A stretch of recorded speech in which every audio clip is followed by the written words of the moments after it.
Ibinahagi ni Min Bernardo, ang ina ni Catherine Bernardo, ang isang misteryosong post sa TikTok at inakala ng ilang mga netizens na tungkol ito sa usap-usapang relasyon ni Catherine kay Solicena City Mayor Mark Alcala.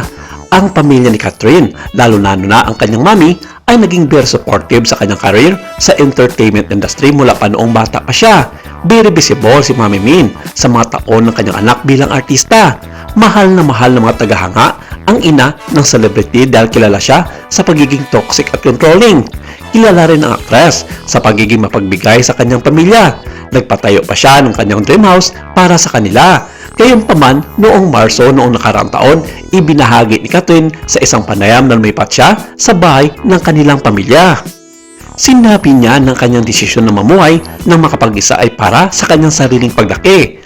Para sa kanya, ito ay tungkol sa mas kilala ang kanyang sarili at halos isang taon mula nung lumipat siya, and now, bahagi na rin ng mga usap-usapan sa social media ang lumalalim na relasyon nila ni Mayor Alcala na hindi na iwasang kumonekta ng mga netizens ang recent post na ibinahagi ni Mami Min Bernardo sa TikTok. Well, kung tutuusin, mukhang matagal nang magkarelasyon ang dalawa na very obvious naman sa kanilang mga galaw na kuha mula sa mga paparazzi.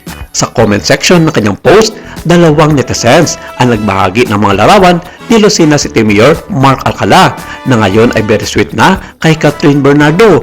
Kung maalala, napansin ng mga netizens na in-unfollow ni Mami Min si Mayor Mark sa Instagram na nagbigay dahilan sa ilang mga netizens na maglatag ng kanilang mga opinyon tungkol dito.